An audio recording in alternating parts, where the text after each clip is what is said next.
बरोबर. हो हो, करा सुरू.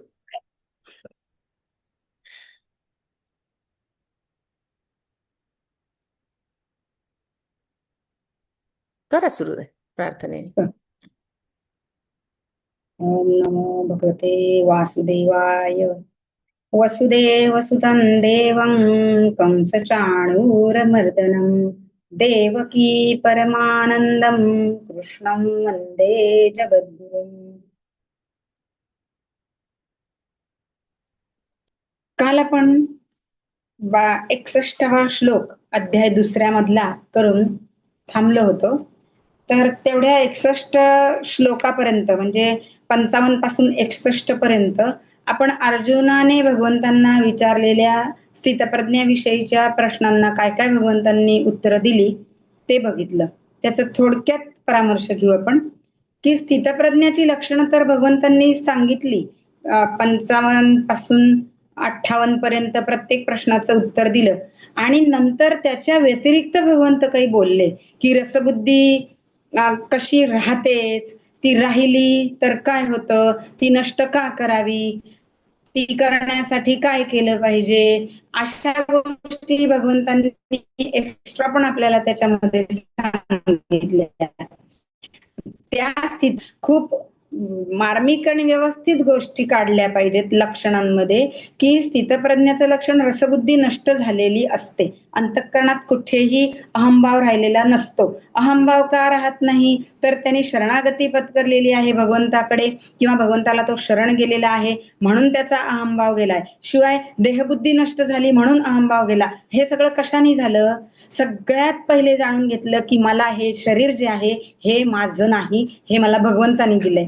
माझे अवयव, माझे हातपाय, माझे डोळे जे बघतात मला आनंद देतात, हे सगळं चैतन्य जे माझ्या देहाला पुरवलं जातं ते भगवंताने दिलेलं आहे. आणि म्हणून माझं याच्यात काहीच नाही. मग मी कशाला माझं माझं माझं सारखं करायचंय? हे जर एकदा समजलं तर देहबुद्धी लगेच सुटेल. त्या देहाला फक्त आणि फक्त परमात्म प्राप्तीसाठी जगवायचं आहे हे नरदेहामध्ये आपण लक्षात घेतलं पाहिजे. मग ते लक्षात घेत नाही. माझं आहे, मी केलंय, माझ्यामुळे एवढंय असं होत होत ते इतकं वाढतं की भगवंताला सुद्धा आपण मानत नाही. एखादी गोष्ट करतोय आपण, धावपळ करतोय आणि मुलाचा नंबर लावायचा इंजिनिअरिंगला, 50 कॉलेजेसला भेटी दिल्या, पैशाचे बंडल घेऊन घेऊन फिरलो पण काम काही कुठे झालंच नाही आणि एखाद्या ठिकाणी एक ओळखीचा भेटला, त्या मॅनेजरकडे शब्द टाकला आणि काम झालं. तर लगेच असं होतं बापरे माझ्या ओळखीचा होता म्हणून, नाहीतर हे काय गव्हर्नमेंट कॉलेज मिळालं नसतं आपल्याला, एवढे मार्क असून उपयोग झाला नसता. पण हे लक्षात घ्या ही भगवंताची योजना असते की त्यांनी त्या कॉलेजमध्ये जावं, शिकावं, तिथे राहावं, हे सगळं विधिलिखितच असतं. आणि तो योग जुळून येतो आणि मग आपण म्हणतो योग तिथला होता म्हणून तिथे झालं. स्थळ जसं जे मिळालं, चांगलं मिळालं, वाईट मिळालं, योग तिथला होता, ते हो म्हटले, त्या क्षणी आपण लगेच तयारी दाखवली आणि दोन्ही पार्ट्यांनी सगळी तयारी केली आणि लग्न लागलं. मग या योगाच्या गोष्टी असतात असं का म्हटलं जातं? तर हा तसा योग असतो. आणि हा योग किंवा हे आपण मान्य करणं की हे सगळं भगवंताचं लिखित आहे, याला म्हणतात भगवंताशी शरणागती घेणे. आणि मग रसबुद्धी जर नष्ट होतच नाहीये, अहंकार नष्ट होतच नाहीये, तर भगवंताला शरण गेलं पाहिजे. आणि भगवंताला शरणच जायचं नाहीये, हे माझं आहे, भगवंत काय करतो, सगळं मी केलंय, मला बुद्धी होती म्हणून मी एवढं शिक्षण घेतलं, म्हणून एवढा पगार कमवतो, रात्रंदिवस राबतो, तुमच्यासाठी एवढं करून ठेवलं, 4-4 फ्लॅट आणि प्लॉट घेऊन ठेवले. माणूस मानतच नाही, म्हणतो नाही नाही मी केलंय. शरण न जाणं आहे. आणि मग हे भगवंताला शरण न गेल्याने काय होतं हे आपल्याला भगवंत 63व्या श्लोकात सांगतायत. ध्यायतो विषयान् पुंसः संगस्तेषु उपजायते, संगात् संजयते काम, कामात् क्रोधोऽभिजायते, क्रोधात् भवति सम्मोहः, सम्मोहात् स्मृतिविभ्रमः, स्मृतिभ्रंशात् बुद्धिनाशो, बुद्धिनाशात् प्रणश्यति. बघा भगवंताला शरण न गेल्याने काय काय घडत जातंय आणि बुद्धीचा तोल कसा सुटत जातो, मन कसं भरकटत जातं आणि मग अधःपतन होतं, हे भगवंतांनी इथे सांगितलंय. अर्थ बघू आपण. एखाद्या विषयाचं चिंतन जर करत असेल तर त्या करणाऱ्या मनुष्याची त्या विषयात आसक्ती उत्पन्न होते. आसक्तीने कामना उत्पन्न होते. कामनेमध्ये जर बाधा आली, ती गोष्ट मिळाली नाही, ती प्राप्त होण्यापासून वंचित राहायला लागला, की क्रोध उत्पन्न होतो. क्रोध उत्पन्न झाल्यानंतर संमोह म्हणजे मूढता. म्हणजे आपण मानसिक संतुलन जातं आपलं. सारखं विचार करतो, मी काय केलं म्हणजे ही गोष्ट मला मिळेल आणि असं करत, करत, करत खूप अतिरेकाची पावलं उचलायला लागतो. कारण डोक्यामध्ये संताप गेलेला असतो आणि मग म्हणजे त्याला म्हणायचं मूढता प्राप्त होते. आणि मग त्या मूढतेमुळे स्मृती भ्रष्ट होते. बुद्धीवरचा कंट्रोल जातो. योग्य, अयोग्य विवेक जो आहे, तो विवेकच हरवला जातो माणसाचा आणि स्मृतीभ्रष्ट झाल्याने बुद्धीचा म्हणजे विवेकाचा नाश होतो. बुद्धीचा नाश झाल्यावर मनुष्याच्या हातून नको ते कृत्य घडतात. मग समजा आपल्यापेक्षा वडीलधारी माणसं असतील आणि ते आपल्याला काही बोलले, पण मुलांना एकदम राग येतो आणि एकदम हात उचलतात आणि मग लक्षात येतं, की नाही मी कोणावर हात उचलतोय किंवा वडील हात उचलायला जातात मुलावर, तेव्हा त्यांच्या लक्षात येतं, की नाही आता तो मोठा झालाय, मी त्याला मारता कामा नये. पण क्वचित असं घडून जातं आणि असं घडून गेलं, की मग मुलगा घर सोडून निघून जातो. मग हे एक प्रकारे आपलं अधःपतनच आहे. 25 वर्ष आपण ज्याच्यासाठी कष्ट घेतले, तो असा मिनिटात आपल्याला सोडून गेला, तर आपल्याला आणखीन जीवनात काय राहिलं? हेच आपण विचार करणार. जोपर्यंत आपण गीता शिकलो नाही तोपर्यंत. गीता शिकल्यानंतर आपल्याला कळेल, की सगळं करूनही ते आपले नसतात. तेव्हा आपलं कोणीच नसतं हेच आपण पहिल्यापासून मनावर बिंबवलं पाहिजे. मग आता इथे भगवंत जे सांगतायत ते आपण जरा डिटेलमध्ये बघू. भगवंतांचं चिंतन न केल्याने विषयांचं चिंतन मनामध्ये चालू राहतं. खरी एक गोष्ट आहे. जर आपण सतत मनामध्ये भगवंताचं नाव ठेवलं ना, सतत मनात चालू ठेवलं, प्रत्येक वेळेस आम्हाला आता दिलीप काका सांगायचे म्हणजे आपटे काका मिरजचे. आम्ही जेव्हा ते होते हयात असताना आम्ही त्यांच्याकडे 3 दिवस राहायला गेलो होतो शिबिराला तेव्हा, की सतत नामस्मरण चालू ठेवा. पोळ्या करताना नाव चालू आहे. नामस्मरण त्याला नामस्मरण म्हणायचं, त्याला जप नाही म्हणत आपण. जप हा नेहमी एका जागी, एका आसनावर ठरलेल्या ठिकाणी जेव्हा करतो तेव्हा तो जप असतो. एरवी जेव्हा माळ घेऊन करताय तेव्हा ते नामस्मरण आहे आणि किंवा माळ नसतानाही म्हणाल तर ते नामस्मरण आहे. मग हे नामस्मरण प्रत्येक काम करताना चालू ठेवा. तुमच्या डोक्यात हळू-हळू, हळू ते इतकं भिनेल, की तुम्ही एकटे, गप्प, शांत बसलेले असले तरी सुद्धा मनामध्ये नाम येत राहील. आणि नाम जर येत राहिलं, तर कुठल्याही विषयांकडे लक्ष गेलं, तर त्याच्यापासून मोहच उत्पन्न होत नाही. एक 5-10 मिनिटं तरी आपल्याला काही वाटत नाही. तेव्हाच लगेच लक्ष विचलित करायचं आणि दुसरी गोष्ट मनामध्ये घ्यायची, म्हणजे दुसरं आलंबन घ्यायचं, की ज्याच्यामुळे आपण त्या विषयाकडे ओढलं जाणार नाही. म्हणून ते सांगतायत भगवंत, की विषयांचं चिंतन मनात व्हायला लागतं आणि मग हा विषय कुठे पूर्तता होईल, या विषय मला कुठे प्राप्त होईल, तो संसारात नक्कीच प्राप्त होईल. म्हणून संसाराचा आश्रय घेऊन संसाराचं चिंतन माणूस करतं आणि मग संसार मनात एकदा घुसला जास्त, की परमात्म्यापासून तो आपल्याला दूर नेतो. परमात्म्यापासून मनाने, बुद्धीने, विचाराने, विवेकाने सगळ्यांनी आपण दूर जायला लागतो. चिंतन करता करता आसक्ती निर्माण होते आणि मग विषयांकडे इंद्रिय ओढली जाऊन विषयांचं सेवन घडते. ते आपण विषय प्राप्तच करतो आणि ते मानसिक असोत किंवा शारीरिक असोत. म्हणजे डोळ्याला बघून आनंद मिळणं काय किंवा गाणी ऐकून वगैरे सुद्धा मनाला खूप आनंद मिळतोय किंवा एखाद्या ठिकाणी भेटी देऊन यायचंय आपल्याला, फिरायला जाऊन यायचंय, खूप छान आनंद मिळतोय. असा कोणता ना कोणता आनंद आपण तो घ्यायलाच लागतो. आणि पुन्हा ह्या क्षणभंगूर नष्ट होणाऱ्या अशाश्वत संसारामध्ये आपण गुरफटायला लागतो. म्हणजेच ध्यायतो विषयांपुंसा. मग कामनेनुसार अनुकूल सुख मिळत राहिलं, की ते नेहमी, नेहमी मिळावं.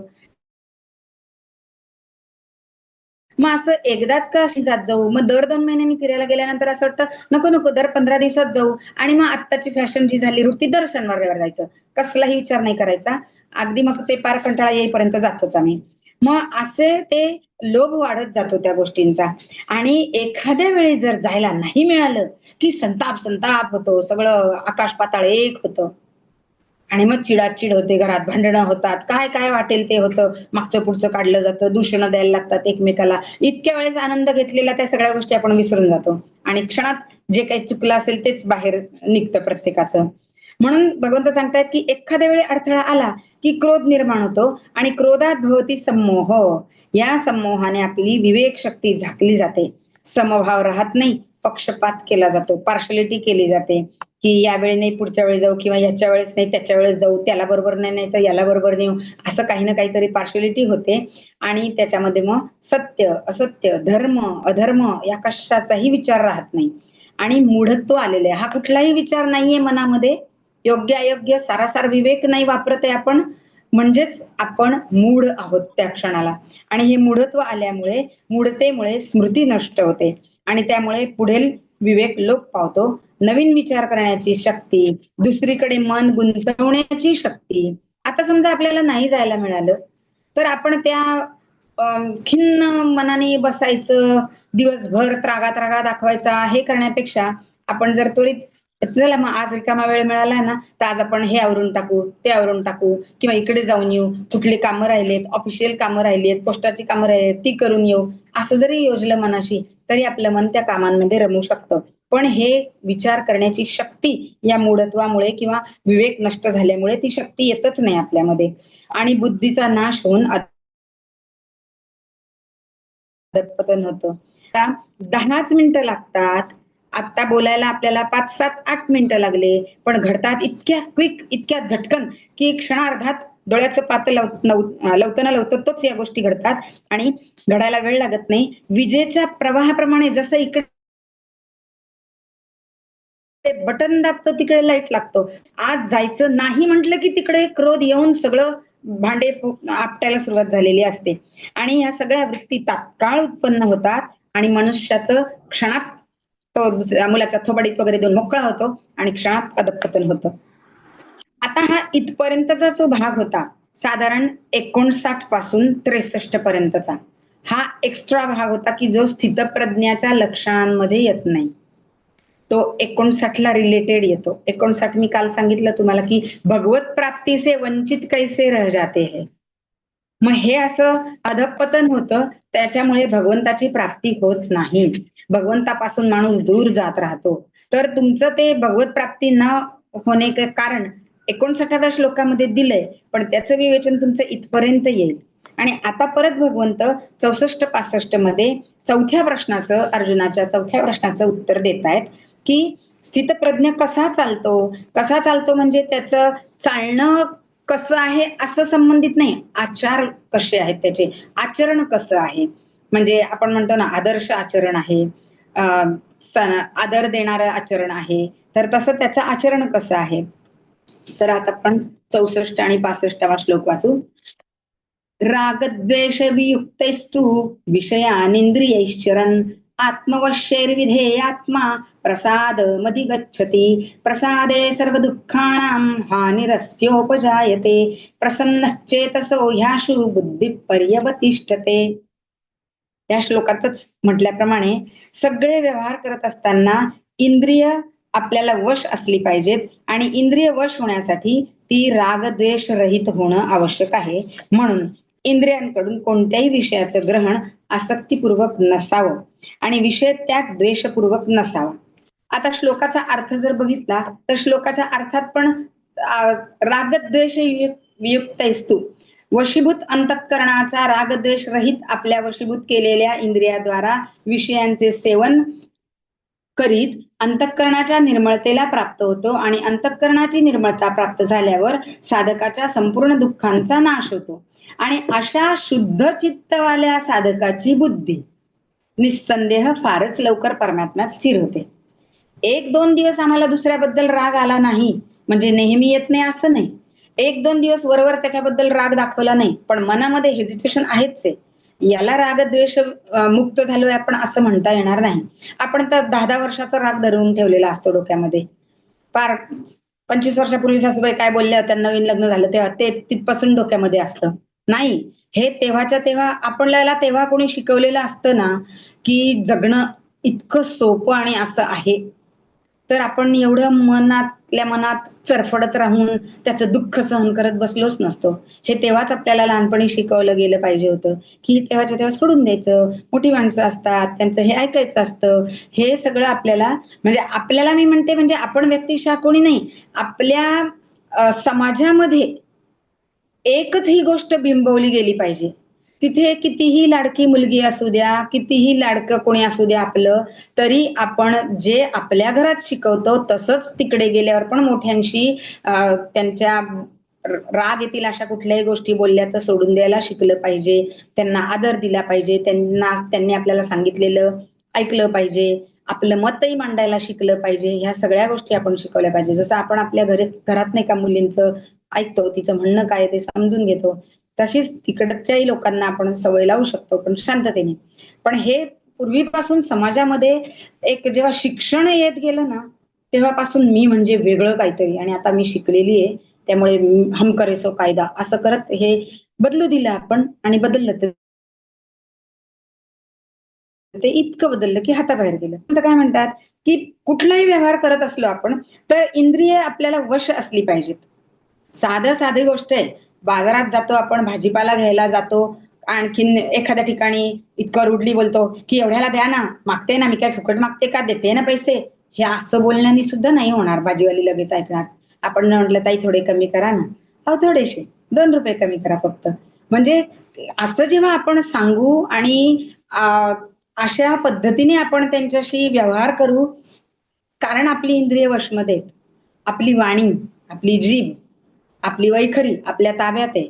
आपण जर एकदम भाजीवाल्याला ओरडून म्हटलं, की "ए तुला देतो ना म्हणतोय ना, कमी करायचे तर कर, नसेल द्यायचे तर नको देऊ." असं 1000 जणांकडे आहे. असं जाऊन बाजारामध्ये चालतच नाही. कारण भाजी आपल्यालाच घ्यायची आहे. त्यांना नाहीये तसं आता सध्या. ते कसं म्हणजे ते पण गोड बोलून खपवतात आणि सगळा माल विकला जातो. म्हणून इथे भगवंत म्हणतायत, की इंद्रिय वश होण्यासाठी राग-द्वेष रहित असलं पाहिजे. रोज त्याच ठिकाणी मी भाजी घेते, मग त्याच माणसाने मला असं उलट उत्तर दिलं, रोज मी त्याचा एवढा खपवते माल तरी सुद्धा, म्हणून आता मला त्याच्याबद्दल खूप तिरस्कार यायला लागला आणि आता मी तिथे जाणार नाही. ह्या छोट्या-छोट्या गोष्टी आहेत खूप. काहीच नाही असं. म्हणूनच रोज वेगळ्या ठिकाणी जावं, वेगळ्या ठिकाणाहून घ्यावं म्हणजे कुठेही समर्थांनी सांगितलंय, एका ठिकाणी अजिबात जास्त राहायचं नाही महंतांनी, सतत जागा बदलत राहायचं. कारण जिथे राहील तिथे त्याची इतरांशी जवळीक सुरू होते आणि मग खाल्ल्या मिठाला जगावं लागतं आणि मग त्याला त्याचं कार्य करता येणार नाही. म्हणून कुठेही जास्त संबंध दृढ होतील इतकं बोलायचं नाही, वागायचं नाही. ज्याला त्याला ज्याच्या त्याच्या पायरीने सांभाळायचं असतं. आणि म्हणजे तेव्हा आपली इंद्रिय आपल्याला वशमध्ये असली पाहिजेत. आणि मग कोणत्याही विषयांचं ग्रहण आसक्तीपूर्वक नसावं. एखादा विषय आपल्याला मिळाला, थोडा बहुत घ्यावा.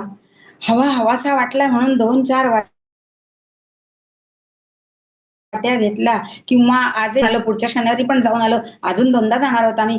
असं खूप झालं की त्याचा नॉशिया येतो. काल सांगितलं तसं भोजनाचा पहिला घास खाईपर्यंत खूप छान वाटतं, पण जेव्हा घशाशी यायला लागतं तेव्हा कळतं की "अरे रे, काही खरं नाही, 4-5 वाट्या उगाचच रस प्यायलोय मी." म्हणजे एखाद्या विषयाचा आपल्याला अ, शिसारी बसेपर्यंत तो आसक्तीने घेत राहिला की "नाही, नाही, मला अजून पाहिजे, अजून पाहिजे." तर निश्चितच त्याचं रूपांतर भलत्याच कशात तरी होतंय. आणि विषयांचा त्याग जरी केला, तर विषय मला भगवंतांनी शिकवलंय त्याचा त्याग करायचा आहे, तेव्हा वैराग्य येईल. समर्थ सांगतात, एखादा विषय सोडून द्या, म्हणजे मग तुम्हाला वैराग्य येईल. कोणी सांगितलं आणि मी सोडलं असं होणार नाही. मला माझ्या मनापासून स्वेच्छेने, आनंदाने ठरवलं पाहिजे, की मला माझ्यासाठी सिनेमा पाहण्यात वेळ घालवायचा नाहीये. त्या 3 तासात मी दुसरं काही करीन. मला माझ्यासाठी मॉलमध्ये हिंडून काहीही घ्यायचं नाहीये. माझ्याकडे सगळं आहे. मी कोणाच्याही बरोबरही जाणार नाही. माझा वेळ वाया जाईल. त्यापेक्षा मी ग्रंथ वाचन करील आणि लिहायला बसीन. हे वळण जेव्हा आपण मनाला लावायला लागू, तेव्हा हे स्वेच्छेने केलेलं असेल. आणि मग आपलं मन आपण भगवंताच्या ठायी स्थिर करायचा प्रयत्न करतोय ना, मग ते जरूर होईल. तिथे भगवंत लगेच आपली मदत करेल. आणि आपण भगवंताच्या ठायी स्थिर व्हायला लागलो, की बरोबर वैराग्य आपसूक येईल. ते हॅमरिंगनी, दुसऱ्याच्या सांगण्यानी किंवा मनाविरुद्ध गोष्टी सोडून दिल्याने येत नसतं. म्हणून इथे म्हणतायत, की विषयांचं ग्रहण आसक्तीपूर्वक नसावं आणि विषयांचा त्याग हा द्वेषपूर्वक नसावा. कारण इंद्रियांच्या विषयांच्या त्यागापेक्षा विषयांचा रागद्वेष न होऊ देणं महत्वाचं आहे. म्हणजे इंद्रिय तर विषयांना त्यागतील, पण विषयांचाच आपण त्याग आणि द्वेष जर केला, तो जर पूर्ण नीट झाला नाही, तर ती रसबुद्धी पुन्हा मनामध्ये घोळत राहते. वर दिसायला दिसतं. म्हणून तो द्वेषपूर्वक नको, मनापासून केलेला असला पाहिजे, स्वेच्छेने केलेला असला पाहिजे. ज्या साधकाची इंद्रिय वश आहेत, ताब्यात आहेत, आणखीन ती इंद्रिय राग-द्वेष रहित आहेत, आणि सर्व प्रकारचा व्यवहार करीत असूनही विषयांचा भोग घेत नाही. घेतला तरी तो, आता तुम्ही बघता, महाराज म्हणा किंवा हे आपल्या घरी येतात, त्यांची आपण पाद्यपूजा करतो. आपल्याला खूप आनंद झालेला असतो, की महान संतांचे पाय आपल्या घराला लागले. आपण सगळ्या नातेवाईकांना बोलवतो. सगळेजण त्यांची पूजा अर्चा करतात. बरेच असे असतात संत त्यातले, की त्यातली पूजा, कितीतरी प्रकारची पूजा जी आहे ती ते स्वीकारत पण नाही. ती सगळी तिथेच बाजूला ठेवून देतात. सगळ्यांना आशीर्वचनपर भाषण देतात किंवा 4 चांगल्या गोष्टी सांगतात आणि त्यांची वेळ झाली, की उठून तड पायी चालून खाली जाऊन आपल्या गाडीपर्यंत म्हणा, बाईक काय वाहन ठेवलं असेल, त्यांनी निघून पण जातात. त्यांना तुम्ही सगळं प्रोव्हाईड करतात. डिशमध्ये पेढे ठेवलेत, ह्या डिशमध्ये अमुक ठेवलंय, त्या डिशमध्ये चहा, दूध वगैरे आटवलेलं सगळं केलेलं असतं. ते काहीच घेत नाहीत त्याच्यातलं. एक असा घासासारखा उचलून घेतात, प्रसादा इतकाच खातात आणि हे नकोय वहिनी काही बघा, उगाच तुम्ही एवढं करत बसलात. एखादं फळ खाईन मी बस, फळाची एक फोड खातील बस. असं ह्याला म्हणतात. विषयांचा भोग घेत नाहीत आणि घेतला तर फक्त प्रसन्नतापूर्वक प्रसादा इतकाच. कारण हे मानसिक तप असतं. मनाने ठरवलेलं असतं. माझ्या पुढे कितीही प्रमाणात विषय आला, तरी त्याचं सेवन मी किती करायचं? डायबेटिक माणसाला विचारा किती सेवन करायचं असतं. मग बरोबर तो जसं जपून आणि एवढं-एवढंच खातो, तशी आपण नेहमीच मनाला सवय लावली पाहिजे. मला ते खूप आवडलंय, भरपूर केलंय, 2 दिवस पुरेल आता पुरण. आमच्याकडे सगळ्यांना खूप आवडतं. नकाच सवय लावू ना. ज्या दिवशी केलं त्या दिवशी खायचं. शास्त्र म्हणून एवढं-एवढं ठेवत जा फक्त. आपण भरीस घालतोय आणि आपण आजार पण वाढवतोय. आपण कंट्रोल करायला शिकवत नाहीये. परत मागे भूमिका काय आपली, मनुष्य जन्माला आलोय, घ्या खाऊन पिऊन, पुढचं कोणी पाहिलं.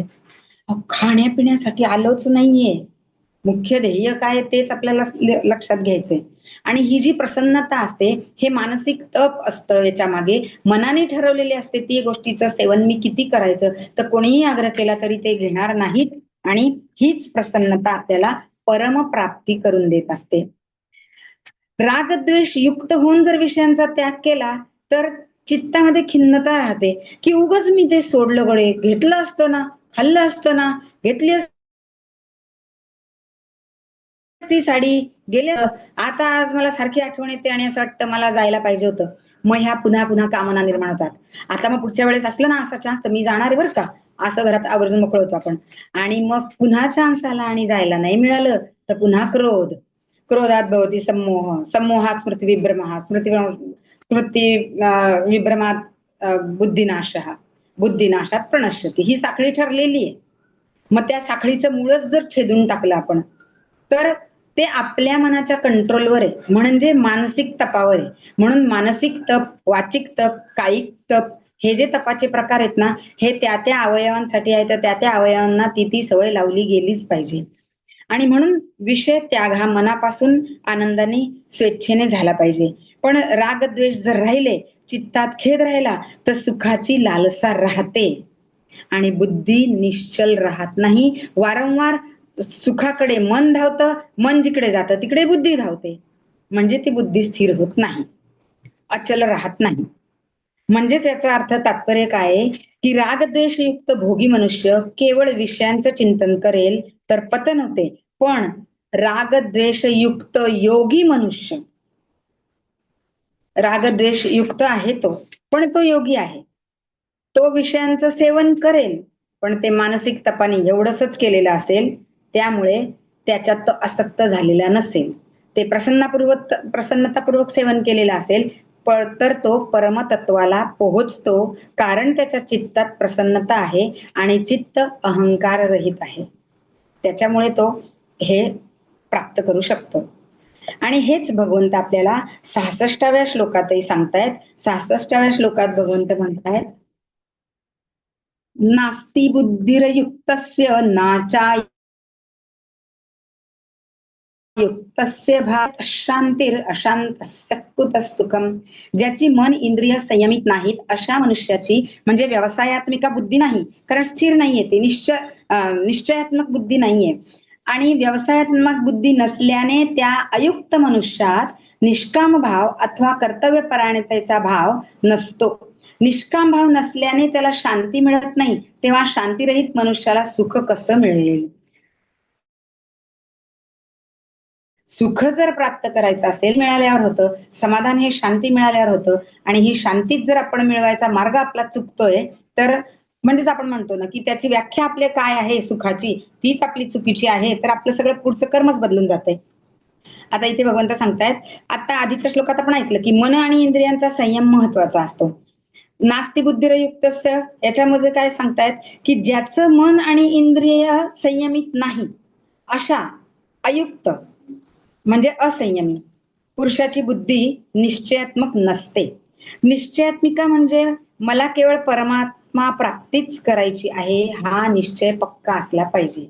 आज माझा उपास आहे, आज मी काहीच खाणार नाही, उद्यापासून मला सगळं चालेल, हे निश्चयात्मक नाही. निश्चय मला भगवत प्राप्ती करायची आहे ना, त्या भगवत प्राप्तीसाठी उपासच करायला पाहिजे असं काही नाहीये. कुठे आतापर्यंत सांगितलं नाही की उपास करा असं. जे काही तुम्ही व्रतवैकल्य कराल, ते निश्चितपणाने, निश्चयाने आणि कायमचं करायचं.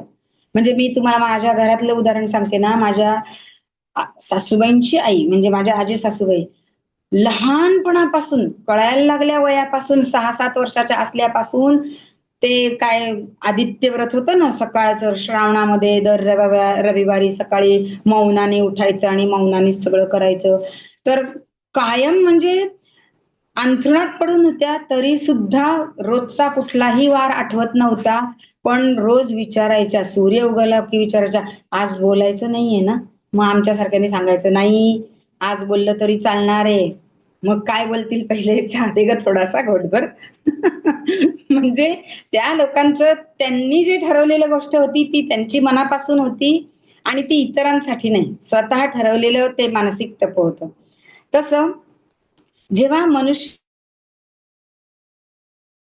अ, ची ती करतो, ती बुद्धी निश्चित होते. ध्येय निश्चितच झालेली नसेल, तर त्या फळाचा त्याग करून काही उपयोग नाहीये. आसक्तीरहित होऊन काही उपयोग नाहीये. कारण भगवंताच्या प्रती स्थिर होण्याची, दृढ होण्याची बुद्धीच आपली राहत नाही. कारण ती चंचल होते, चलबिचल होत राहतं सारखं.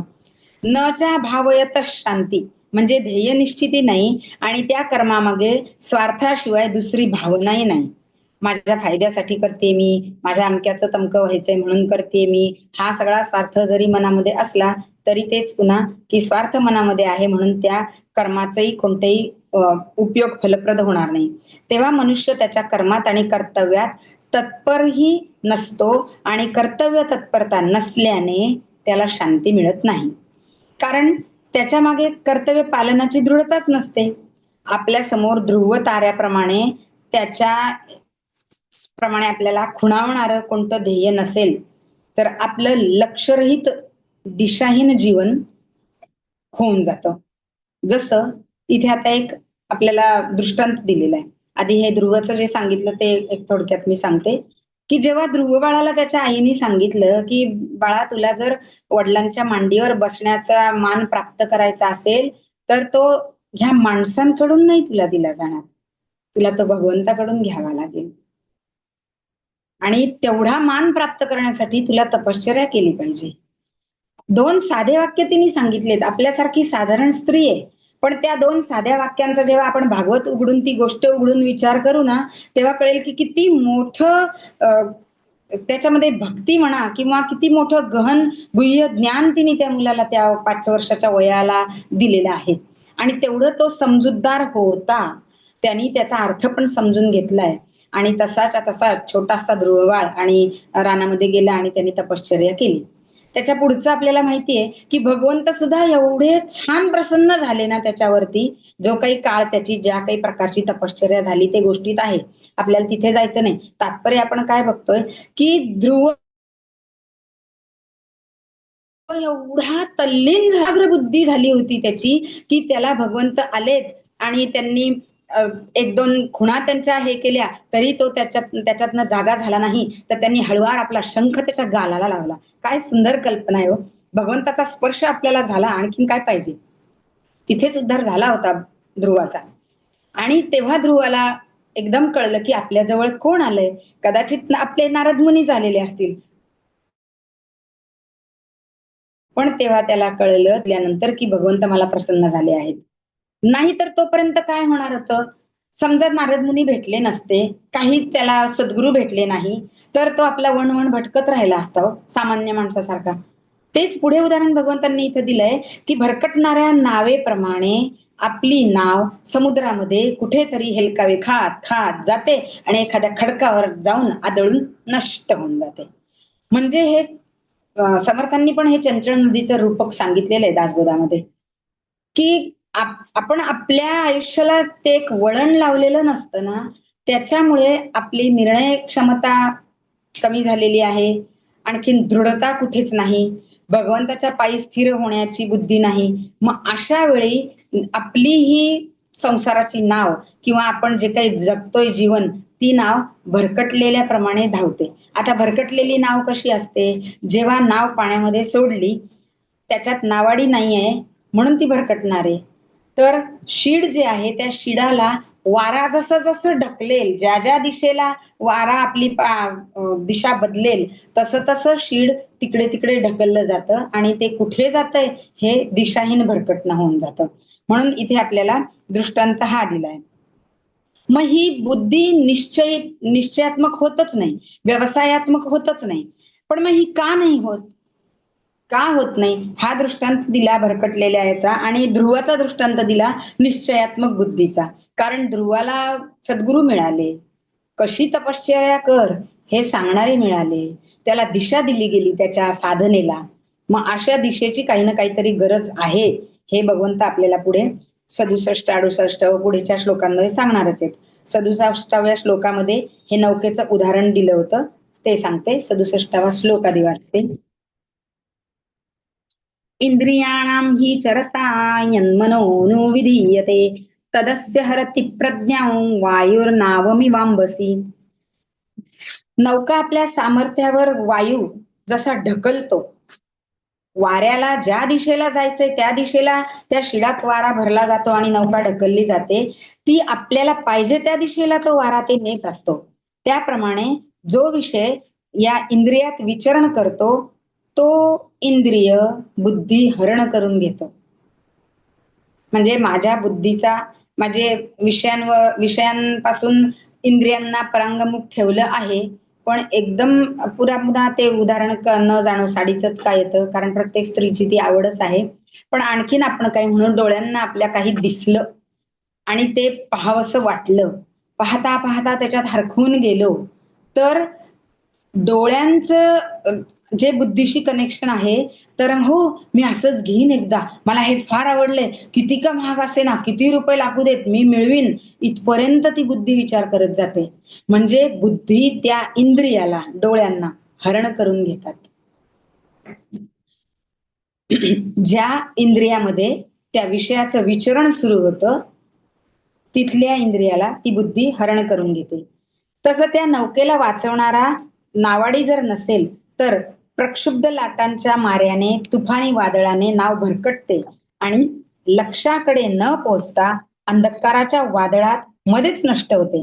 आणि म्हणून माणसाला अर्थपूर्ण जीवन जगायचं असेल, तर त्याने आपल्या इंद्रियांना, 5 ज्ञानेंद्रिय, 5 कर्मेंद्रिय, 10ही इंद्रियांना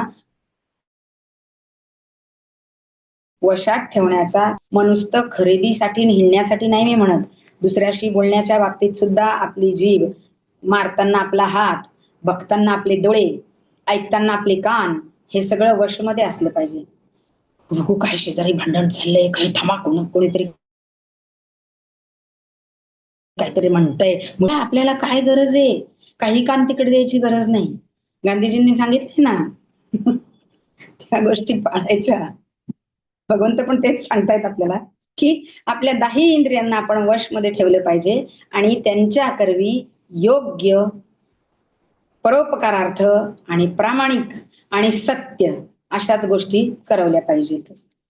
68व्या श्लोकामध्ये अशा अयुक्त पुरुषाची निश्चयात्मक बुद्धी का नसते हे तर आता आपण बघितलं. पण जो युक्त असतो, ज्याची बुद्धी ह्या सगळ्यांनी युक्त असते, त्याची स्थिती कशी असते? म्हणजेच एखादा इथे तुम्हाला स्थितप्रज्ञाचं लक्षण मिळू शकतं, कारण स्थितप्रज्ञ या सगळ्यांनी युक्त असतो. मग त्याची स्थिती काय आहे ती इथे या श्लोकात सांगितली आहे. तस्माद्यस्य महाबाहो निगृहीतानि सर्वशः इंद्रियार्थेभ्यस्तस्य प्रज्ञा प्रतिष्ठिता. म्हणून हे महाभाव, ज्या मनुष्याची इंद्रिये इंद्रियांच्या विषयापासून संपूर्णपणे वश झालेली आहेत त्याची बुद्धी स्थिर आहे. आता ह्या 68व्या श्लोकामध्ये भगवंत आपल्याला सांगतायत की पतन जर व्हायला नकोय तर इंद्रिय वशमध्ये पाहिजेत, बुद्धी स्थिर पाहिजे, रसबुद्धी नष्ट झालेली पाहिजे, अहंकार रहित पाहिजे आणि मग तुमचं पतन होणार नाही. म्हणजेच भगवंत पतन होऊ नये यासाठी जीवनात काय करायचं काय नाही करायचं हे या 68व्या श्लोकात सांगतायत. एक थोडी हिंट म्हणून आपण लिहून ठेवू शकतो की इथे भगवंत आपल्याला काय करावं काय न करावं, काय योग्य आहे काय अयोग्य आहे हे सांगतायत. भगवंत सांगतात जीवनात अश्रू, हुंदके, उसासे, दुःख यापेक्षा अधिक काही उच्चतर प्राप्तीची अपेक्षा ठेवली तर आत्मसंयमी जीवनच याचीच प्राप्ती मला होऊ दे भगवंता हे ठेवायची. म्हणजे आपण बरेचदा भगवंताला सांगतो मला कधी निराश होण्याची वेळ येऊ देऊ नको, मला कधी दुःख देऊ नको, माझ्या मुलांचं सगळं व्यवस्थित चालू दे, मला आनंदात राहू दे, त्यांना आनंदात राहू दे. हो पण बाकीच्या समाजाचं काय, तो आपल्यालाच आनंदात ठेवत राहिला भगवंत तर बाकीच्यांचं कसं करणार. सगळ्या विश्वासाठी ज्ञानेश्वरांचं सारखं संपूर्ण विश्वासाठी प्रार्थना नेहमी करावी की सगळ्यांना सुखात राहू दे, सगळ्यांना हवं ते मिळू दे. मग आपणच भगवंताकडनं कशाची अपेक्षा करायची तर आत्मसंयमन मला दे. मला माझ्या स्वतःला संयमित करता आलं पाहिजे. खूप आनंद मिळाला तरी संयमित करता आलं पाहिजे आणि प्रचंड आभाळ कोसळलेलं दुःख असलं तरी मी संयमित राहिलं पाहिजे. जो आपल्या भरकटलेल्या इंद्रियांना संयमित करू शकतो तोच खरा स्थितप्रज्ञ असतो. याचा अर्थ असा नाही की बाह्य जगताचं ज्ञान ग्रहण करणाऱ्या इंद्रियांच्या क्षमतेचाच नाश करायचा. म्हणजे आपण सगळं शिकू शकतोय पण शिकायचंच नाही कारण स्थितप्रज्ञासारखं राहायचंय, मला शिकून काय करायचंय, मला तर काय वैराग्यच धारण करायचंय असं नाही. आपल्या ज्या क्षमता आहेत ना, आपण शिक्षण घ्या, आपलं ज्ञान इतरांना वाटा, ते करत असताना मोबदला घेऊ नका. आलं स्थितप्रज्ञाचं एकतरी लक्षण तुमच्यामध्ये. ते करत असताना निरपेक्ष वृत्ती ठेवा, निस्पृह राहा, पार्शालिटी करू नका, हा माझा तो माझा किंवा दोष कोणाचे दाखवू नका. असं जर वागलं आपण आपलं कर्म करताना तर नक्कीच आपल्यामध्ये स्थितप्रज्ञाचं आचरण आपल्यामध्ये व्हायला लागेल. तात्पर्य इतकंच की इंद्रियाद्वारे विषय ग्रहण केल्याने त्याची मनाची शांती जराही विचलित होत नाही, त्यात कोणतंही विघ्न येत नाही. जो अहंकार जिंकतो तो इंद्रियांची गुलामगिरी न करता स्वतंत्रतेचं संयमशील जीवन जगतो.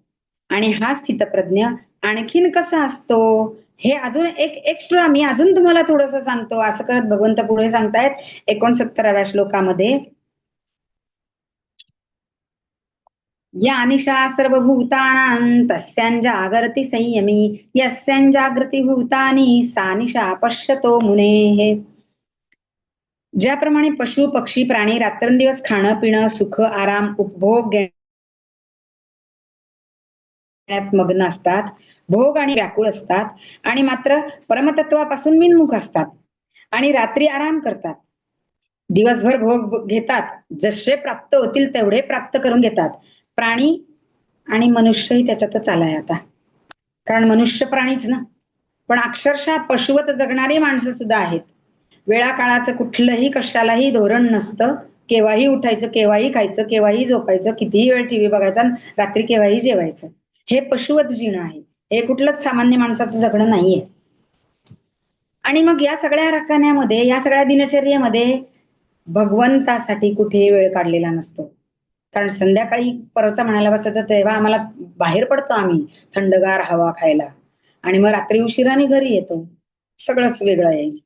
मग या उलट स्थितप्रज्ञ जो असतो तो संयमी असल्याने भोग आणि आसक्तीमध्ये किंवा काही संग्रह करून ठेवायचा आहे, मला पैशाचा करायचा आहे किंवा वस्तूचा करायचा आहे, हे त्याच्या पुढे ध्येय नसल्यामुळे आजची गरज फक्त भागवायची आहे. पक्ष्यांसारखी ते पक्षी दाणे कधी जमवून ठेवत नाहीत. आज मिळालं बस, उद्याचं उद्या पाहू.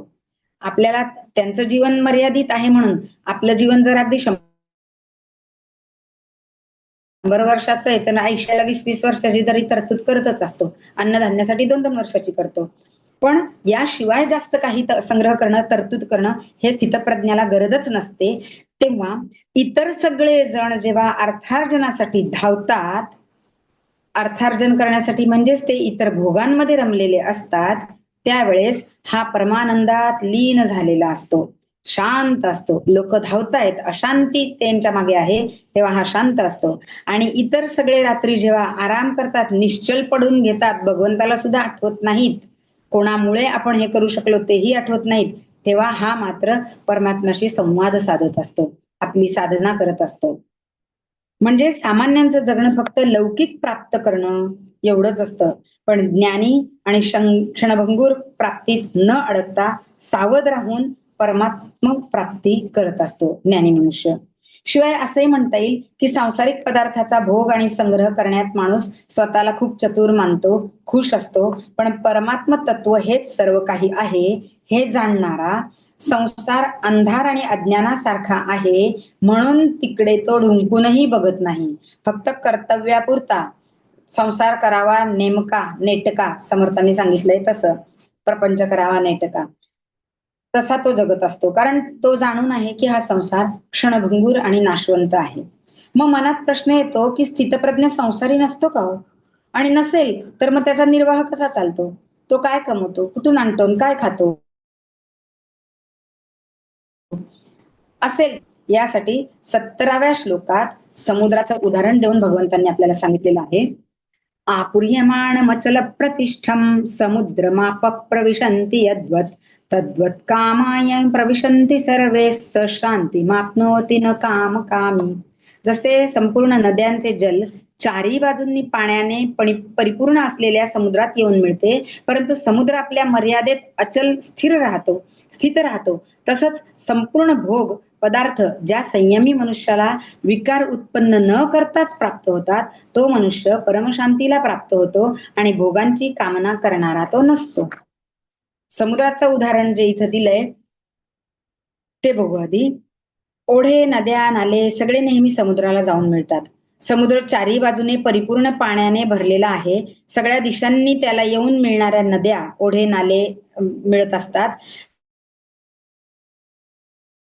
तरी समुद्राची पातळी नाही आणि तो आपली मर्यादाही कधी ओलांडत नाही. नदी आहे की जी दुथडी भरून वाहते, पूर आल्यावरती मर्यादेच्या बाहेर गावात पाणी शिरतं, सगळं होतं. पण समुद्राची एक पातळी रेखा, जास्तीत जास्त तो किती जाऊ शकतो त्याच्या पलीकडे तो मर्यादा ओलांडत नाही. तिथे भिंत बांधून टाकलेली आहे, आपण बघतो सगळीकडे. आता थोडं वाचूनच दाखवते कारण तुमची वेळ पण होत आलेली आहे. बोलायला लागले ना की मग खूपच विषय माझा वाढतच जातो. या उलट उन्हाळ्यात नद्या नाले यांच्याकडून पाण्याचं जे नाही, प्रमाण आपल्याकडे वेळ आहे ताई. या उलट आपण जर उन्हाळ्यामध्ये बघितलं तर एक वेळ नदी आटून जाते, समुद्र कधी आटणार नाही. नाले ओढे यातलं पाणी आटून जाईल, पण समुद्र आटून एकदम एवढंच राहिला हो, समुद्रात आता एवढंच पाणी आहे, काहीच पाणी नाहीये, सगळे जलचर मरायला लागलेत, असं नाही कधी होत. म्हणजे कितीही प्रतिकूल परिस्थिती आली तरी तो त्याचं एवढा आवाका सगळ्यांना सामावून घेतो आपल्यामध्ये, पण तरी विचलित होत नाही. आणि सामावून घ्यायला त्याच्याकडे कोणी नाही आले तरी त्याला राग येत नाही की यंदा या नदीने पाणी आणून दिलं नाही, तो नाला आला नाही आणि गढूळच पाणी आणलं, असंच आणलं, याच्यामध्ये घाण वाहून आणली, कोणालाही तक्रार कधीच करत नाही. झाडाचं जसं आपण समजतो तसं हे. आता हा दृष्टांत तंतोतंत स्थितप्रज्ञाला जुळत नसला तरी आपण त्यातनं एकच गुण घेण्यासारखा आहे की स्थितप्रज्ञ समुद्रासारखा कोणत्याही अवस्थेत अविचल राहतो, मर्यादा न ओलांडणारा आहे. स्थितप्रज्ञाच्या मनात कोणताही भोग अथवा कामना येत नाहीत आणि त्या आल्या तर त्याच्या अंतःकरणात कोणताही विकार उत्पन्न करत नाहीत. तो कोणाला उजगारायला म्हणायला जात नाही. त्याची शांती कायम राहते आणि म्हणजे त्याची बुद्धी परमात्म्याजवळ स्थिर असल्यामुळे ते हे सगळं होऊ शकतं. आता पुढचा 71वा श्लोक सांगते. स्थितप्रज्ञ कसा चालतो याचं उत्तर 71व्या श्लोकामध्ये पण आलेलं आहे. विहाय कामान्यः सर्वान् पुमांश्चरति निःस्पृहः निर्ममो निरहंकारः शांतीमधिगच्छति. जो मनुष्य संपूर्ण कामनांचा त्याग करून स्पृहारहित, ममतारहित आणि अहंतारहित होऊन आचरण करतो, तो शांतीला प्राप्त होतो.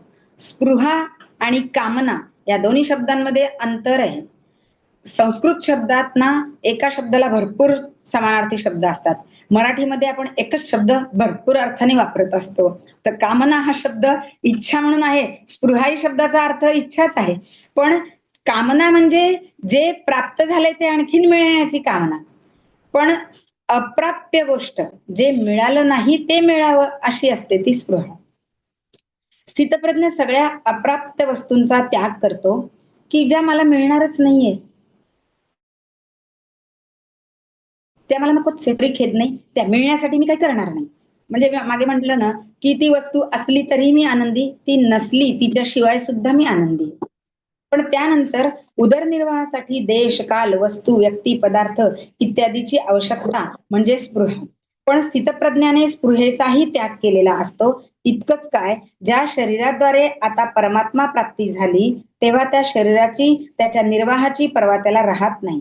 आणि ही निस्पृहता, तो निर्ममत्व म्हणजे ममतारहित होणं, ते त्याच्यात असतंच. आणि शिवाय निरहंकार, अहंकाररहित होणं, हे सगळं त्याच्यात असतं.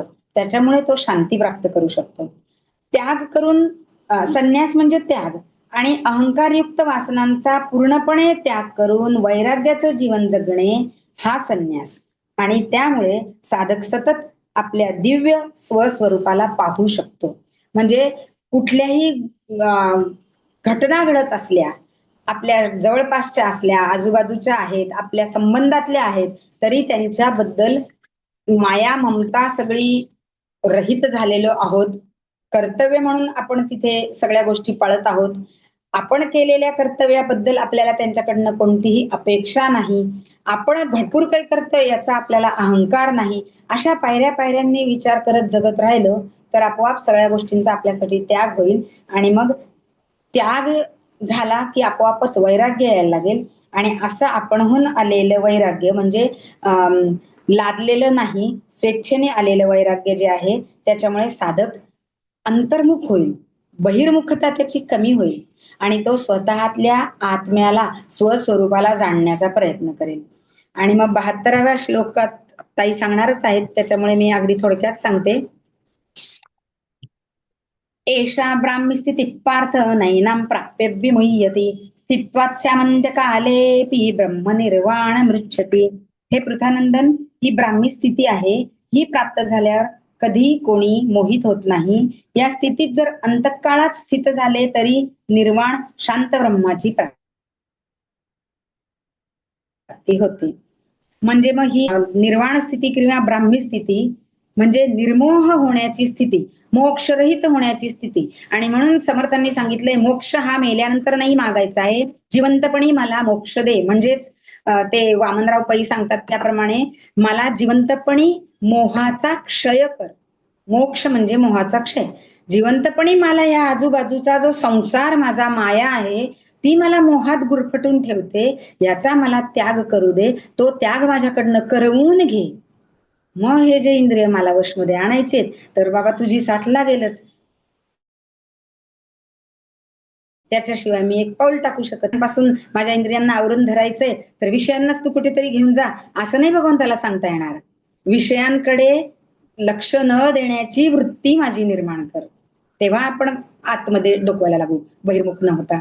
आणि मग अशी एकदा स्थिती प्राप्त झाली की तो ब्रह्मपदाला पोचतो. दुसरं काही प्राप्त करण्यासाठी शिल्लकच राहत नाही. आणि अंतकाळी सुद्धा याच निष्ठेत स्थिर राहून तो ब्रह्मपदाचा अनुभव घेऊ शकतो. म्हणून या अध्यायाचं नाव सांख्य योग आहे. सांख्य म्हणजे कोणत्याही विषयाचं युक्तिपूर्ण असं विवेचन, की ज्या संबंधी अनेक तर्क प्रस्तुत करून एका विवेकपूर्ण निष्कर्षाप्रत पोहोचणे. सांख्य म्हणजे थोडक्यात आपण बघितलं ज्ञान. पण मग ते ज्ञान कसं, की कोणत्याही विषयाचं युक्तिपूर्ण ज्ञान, की ज्या संबंधी कितीही तर्क वगैरे लढून झाले असतील, तरी असा तर्क निवडलाय की जो विवेकपूर्ण आहे आणि त्या निष्कर्षावर आपण त्या ज्ञानाने पोहोचू शकतो. तेव्हा ते ज्ञान किंवा सांख्य. एवढं बोलून इथेच थांबते. 72वा श्लोक कोणी सांगणार असेल तर सांगा. आणि तुमच्या काही अडचणी असतील मला विचारण्यासारख्या, तर प्रश्न तर मी काल सांगितले तुम्हाला ह्याच्यावरती येणारे कोणते, पण इतरही तुमचा वेळेचा विनियोग तुम्ही करू शकताय. जय जय रघुवीर समर्थ. खूप छान. कोणाला काही जर सांगायचं असेल किंवा बोलायचं असेल तर अनम्यूट करू शकता. ताई, मला बोलायचं होतं, बोलू का? बर बर बर. मी ना उद्या अडचण आहे म्हणून मी आज त्या 37 श्लोकावर बोलणार होते. बोलू का ताई? हो, हरकत नाही ते. चालेल. ताईंना कोणाला बोलायचंय का आधी? नाही, ठीक आहे, कंटिन्यू करू आपण. छान ताई. मोहिनी ताई खूप छान बर का. खूप सुंदर. खूप सुंदर, त्यांचं भाषेवर खूप प्रभुत्व आहे. माझं तर काय माहिती नाही, नाही. खरंच छान आहे अगदी. जे आपल्याला बोलायची सवय नाही ना, आपण घरगुती मेंबर आहोत, त्याच्यामुळं तरी बघू, प्रयत्न करते मी माझ्या पद्धतीनं. जय श्रीकृष्ण सर्वांना. आणि युद्ध सुरू होण्यापूर्वी अर्जुन म्हणतात श्रीकृष्णाला की आपला हे रथ ना दोन्ही सैन्यामध्ये भागी उभा कर, कारण मला पाहायचंय की हे जो दुर्बुद्धी आणि अधर्मी दुर्योधन आहे त्याच्यासोबत कोण कोण लढणार आहे. मग देव काय करत, श्रीकृष्ण काय करतात मग की जाणून बुजून रथ अशा ठिकाणी उभा करतात की ते पाहून अर्जुनाला मोह उत्पन्न झाला पाहिजे. कारण देवाची ही योजना होती की जर अर्जुनाला मोह उत्पन्न झाला तर हे श्रीमद भगवत गीता रूपी संदेश सर्व लोकांना देता येईल. त्याच्यामुळं देव काय करतात, कारण दुर्योधनाची 11 अक्षौणी सेना होती. आपण कधी विचार केला का, इतकी सेना विस्तृत पसरलेली असले तरी पण देवाने भीष्माचार्य, द्रोणाचार्य आणि कृपाचार्य ज्या ठिकाणी आहेत त्याच ठिकाणी अर्जुनाचा रथ उभा केला. कारण देवाला माहित होतं की हे अर्जुनासाठी किती प्रिय आहेत, किती पूजनीय आहेत, सन्मानीय आहेत. हे पाहून अर्जुनाला नक्कीच मोह होईल, तो व्याकुळ होईल. म्हणून श्रीकृष्ण काय करतात की रथ त्यांच्या समोर उभा करतात, भीष्माचार्य द्रोणाचार्यांच्या. मग अर्जुन पाहतो निरखून, तर हे आपल्या समोर जे दुर्योधनाचे सैन्य आहे ते पितामह भीष्म, आचार्य द्रोण, कृपाचार्य. पण मग तो म्हणतो की अर्जुन म्हणतो की हे मला किती पूजनीय आहेत, मी ह्यांच्यावर शस्त्र धरू शकणार नाही, मी यांना मारू शकणार नाही. श्रीकृष्णाला अर्जुन म्हणते की देवा, मला हे युद्ध करायचं नाही, ह्या सगळ्यांना मारून मला राज्य नकोच आहे, मी त्यापेक्षा भिक्षा मागून उदरनिर्वाह करीन, ह्या सगळ्याचा कुळाचा नाश करून त्यांच्यावर राज्य भोगण्याची माझी इच्छा नाहीये. यावर अर्जुन म्हणतात देवा युद्ध श्रीकृष्ण काहीच बोलत नाही, शांत बसते.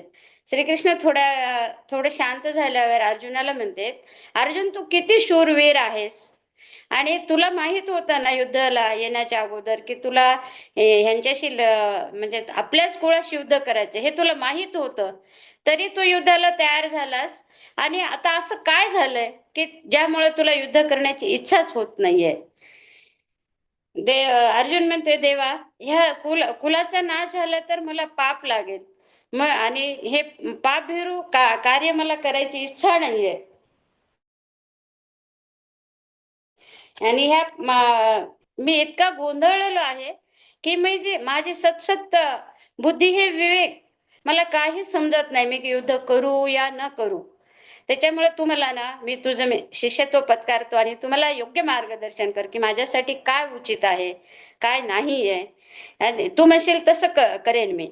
मग देव म्हणतात हे अर्जुना, ते तू ना जे पापाला भीतोस ना ते तू निमित्त आहेस, तू मारणारही नाहीस आणि मरणारही नाहीस.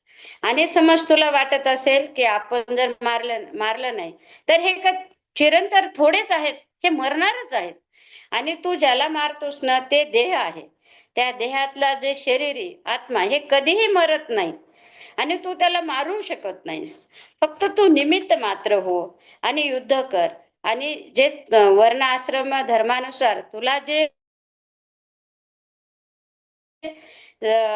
कडे जे हे स्वधर्म आहे त्याच्यानुसारच तू आचरण कर.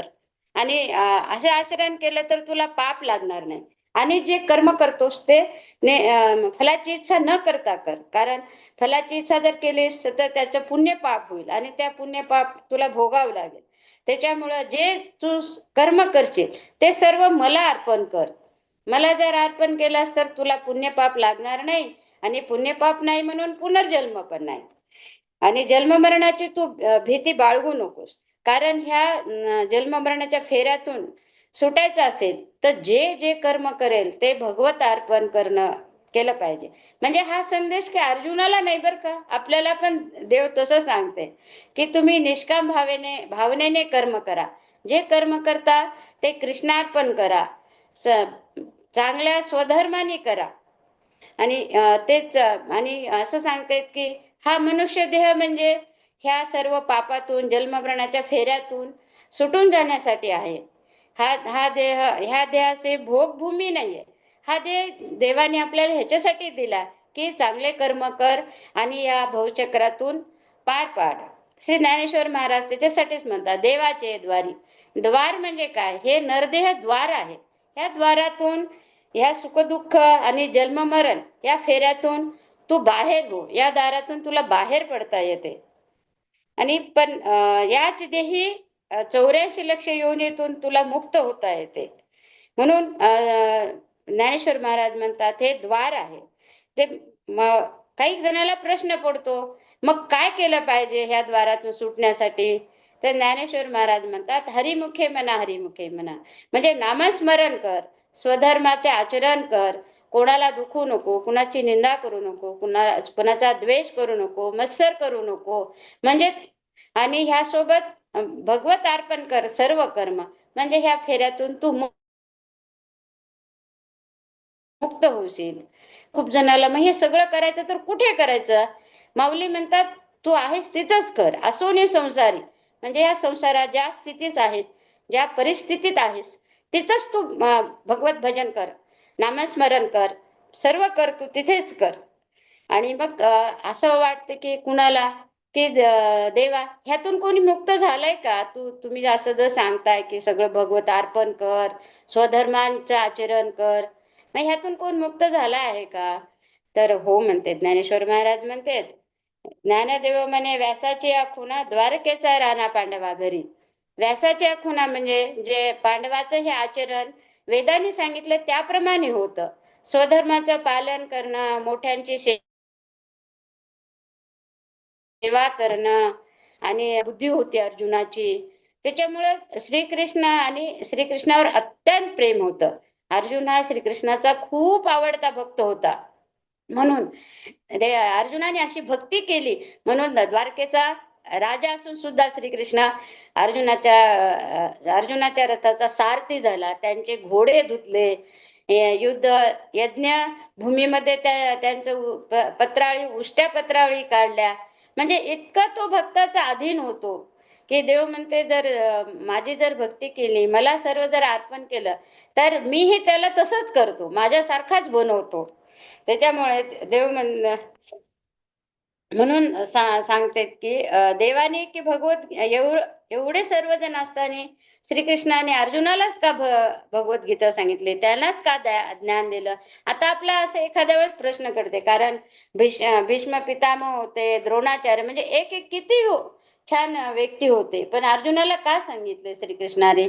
कारण अर्जुन हा सात्विक बुद्धीचा होता, त्याचे अंतःकरण शुद्ध होतं आणि नितांत श्रीकृष्णावर त्याची श्रद्धा होती.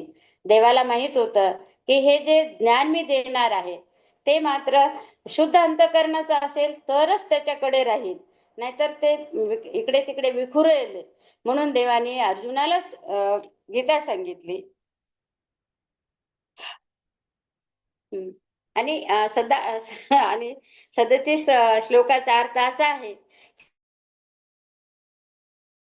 की देव म्हणते पाच भय मनात बाळगू नकोस.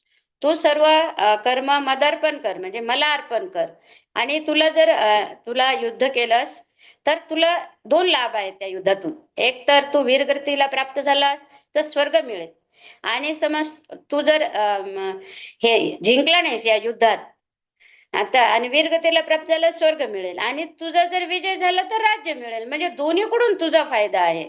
त्याच्यामुळं युद्ध न करता पळून जाणं हे मार्ग नाहीयेत. कारण असं जर केले तर सन्मानित लोकांना निंदा ही अपकीर्ती निंदा ही मरणापेक्षा निकृष्ट असते. म्हणून अर्जुना, तू युद्ध कर. ह्या युद्धातून पळून जाऊ नकोस. जे करतोस ते मला अर्पण कर. त्याच्यामुळे तुला पाप पुण्य हे लागणार नाही. तुझे पाप पुण्य मी होईल. जय श्रीकृष्ण ताई.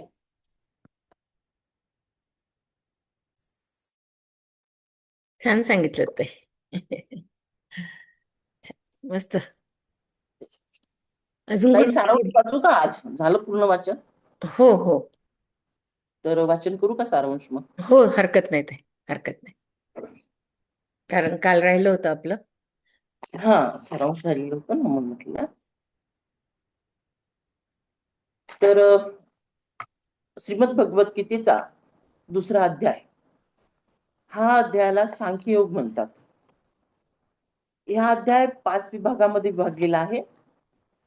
1 ते 10 श्लोक मध्ये अर्जुनाच्या भीतीविषयी संजयाने केलेले श्रीकृष्ण आणि अर्जुन यांच्या संवादाचे वर्णन आहे. 10 ते 30 या श्लोक संख्येमध्ये सांख्ययोगाचे वर्णन दिलेले आहे. 31 ते 38 या 7-8 श्लोकांमध्ये क्षत्रिय धर्मानुसार युद्ध करण्याचा आवश्यकतेचे प्रतिपादन दिलेले आहे. 39 ते यामध्ये कर्मयोगाचे वर्णन आहे आणि 54 ते 72 या श्लोकांमध्ये स्थितप्रज्ञ भर देण्याला समजावण्यास बरोबर त्याचे कार्य, गुण आणि त्याविषयीचे तत्वज्ञान विशद केलेलं आहे. या 2ऱ्या अध्यायाला सांख्ययोग म्हणतात. कारण सांख्य म्हणजे आत्मतत्वचं श्रवण करणे, मनन करणे आणि नीतिध्यासन करणे. या अध्यायाच्या सुरुवातीलाच श्लोक नंबर 11 ते 30 मध्ये आत्मतत्वाचं स्वरूप श्रीकृष्णाने सांगितलेलं असल्यामुळं आणि त्याबरोबरच स्वधर्माचे वर्णन, कर्मयोगाचे स्वरूप हे जरी सांगितलं असलं तरी सुरुवात आत्मतत्वाच्या वर्णनाने केलेली आहे. आत्मतत्वाचं श्रवण मनन करणे आणि आत्म्याचं महत्व श्री अर्जुनाला समजावून सांगितलं असल्यामुळं या अध्यायाचं नाव सांख्ययोग असं ठेवलेलं आहे. दोन्ही सैन्याच्या मध्ये रथ उभा केल्यानंतर मला कोणाशी युद्ध करायचे ते पाहू दे असे अर्जुनाने श्रीकृष्णाला म्हटले. तेव्हा प्रत्यक्ष युद्धभूमीवर युद्ध कोणाशी करायचे याची कल्पना आल्यावर आणि समोर प्रत्यक्ष आपल्या स्वजन बांधवांना आणि इतर नातेवाईकांना पाहताच अर्जुनाला अनावर शोक निर्माण झाला. युद्ध केले तर स्वजनांचा वियोग, हत्येचे पातक, कुलसंहारामुळे होणारे दुष्परिणाम याच्या कल्पनेनेच तो रडू लागला. आणि युद्ध करण्यास त्याने नकार दिला. स्वधर्म आचरण्यापासून तो परावृत्त झाला. चिखलात रुतलेल्या राजहंसाप्रमाणे तो दीन आणि हतबल झाला. ही अर्जुनाची स्थिती संजयाने धृतराष्ट्राला सांगितली. या अध्यायाची सुरुवात संजयाच्या भाषणाने झाली आहे. त्यानंतर भगवंतांनी त्याच्या या विकल अवस्थेतून बाहेर काढण्यासाठी आणि स्वधर्म आचरणास प्रवृत्त करण्यासाठी भगवंताने केला आहे. त्याच्या कुलाची ऐतिहासिक परंपराची आठवण करून दिली. तू युद्धात साक्षात शंकर भगवानाला जिंकलेस, असा तू शूरवृत्तीचा आहेस. या युद्धभूमीवर दयाभाव उचित नसतो, त्यामुळे कोणताही लाभ नसतो. अशा प्रसंगी शस्त्रत्याग केला आणि स्वधर्माचे आचरण केले नाही तर तुझी अपकीर्ती होईल. हे युद्ध तुला काही नवीन नाही किंवा तुला अपेक्षित नव्हते असंही नाही. या सगळं तयारी तू स्वतःहून कुंतीच्या आज्ञेने केलेली आहे, युद्धाची तयारी. आणि हे पार्था, तू असा ऐन वेळेस शंडपणा करू नकोस, हे तुला शोभत नाही. हे परंतपा, अंतःकरणाचा दुबळेपणा सोडून दे आणि युद्धाला उभा राहा. त्यावर अर्जुन म्हणतो की हे मधुसूदना, मला पूज्य असणाऱ्या भीष्म पितामह आणि गुरु द्रोणांच्या विरुद्ध मी कसा लढू? त्यांना मारून मिळणारं ऐश्वर्य मी कसं भोगू? युद्धात कोण जिंकेल हेही मला माहित नाही आणि त्यांना मारून माझे राज्य मिळविण्याची अजिबात इच्छा नाही. मी अतिशय भांबावून गेलेलो आहो. मला काहीच कळत नाही. तेव्हा मी योग्य ते काय करावे याविषयी मला मार्गदर्शन करा. कारण पृथ्वीचे शत्रुरहित आणि धनधान्य समृद्ध राज्य मिळाले तरी माझा शोक दूर होणार नाही. अशा प्रकारे निद्रेवर ताबा असलेल्या अर्जुनाने श्रीकृष्णाला मी युद्ध करणार नाही असे स्पष्टपणे सांगितले व त्यावर योग्य उपाय कोणता, मी आपला शिष्य आहे, मला योग्य मार्गदर्शन करा असेही म्हटले. गीतेमध्ये कर्तव्य आणि दोषोपृह स्वभाव असे वर्णन आलेले आहे. ज्ञानेश्वर माऊली या प्रसंगाविषयी म्हणतात की मोहरूपी कालसर्पाचा दंश झालेल्या अर्जुनाच्या साह्याला ज्याच्यावर केवळ दृष्टीने ते विष उतरवण्याचे अद्भुत सामर्थ्य आहे अशा श्रीकृष्णाला ते गारुड्याची उपमा देतात. खरा वैद्य ज्ञान खोलवर जाऊन करतो आणि अचूक रोग निदान औषधाची योजना करतो. अशा प्रकारे भगवंतांनी अर्जुनाच्या शोकाचे कारण अज्ञान आहे हे जाणले आणि त्याचे यथार्थ ज्ञान करून देण्यासाठी कडक शब्दांची त्याला मात्रा दिली. सांख्ययोग म्हणजे श्रीकृष्णाचा अर्जुनाला उपदेश. भगवान म्हणाले, ईश्वर जगाची उत्पत्ती आणि नाश करीत असतो. ही घटना बदलून ते सर्व अधिकार तुला प्राप्त झाले आहे का? कौरवांना मी मारले तरच ते मरतील असा व्यर्थ अभिमान का धरतोस? भ्रमामुळे तुला जन्ममृत्यूचे यथार्थ ज्ञान नाही. वास्तविक हा देह जड आहे. तो नाहीसा झाला तरी आत्मा किंवा चैतन्य नाहीसे होत नाही. परंतु तत्वज्ञानी प्रमुख विचाराने देहादी उपाधी आणि चैतन्याचा व्यापक भाग कोणता हे जाणतात. ही सृष्टी सत्य आणि असत्य, तत्व आणि उपाधी यांचे मिश्रण आहे. परंतु बुद्धिवंत ज्ञानी पुरुष आत्मज्ञान विवेकाची कास धरून नाशवंत उपाधीतील शाश्वत चैतन्य रूप सर्वरूप आत्म्याची ओळख करून घेतात. कोणत्याही शस्त्रास्त्राने चैतन्य स्वरूप असणाऱ्या आत्म्याचा नाश करता येत नाही. देहाचा नाश कोणी नाही केला तरी तो आपोआपच होतो, कारण जन्माबरोबरच मृत्यू ठरलेला असतो. सर्वच प्राणी मात्रांचे देह मरतात, कारण नाचणे हा त्याचा स्वभाव धर्म आहे. जुनी फाटकी वस्त्रे झाली म्हणजे मनुष्य ती टाकून नवीन धारण करतो. त्याप्रमाणे प्रत्येक जीव जीर्ण आणि क्षीण झाला देह टाकून दुसरी नवीन शरीरे धारण करीत असतो.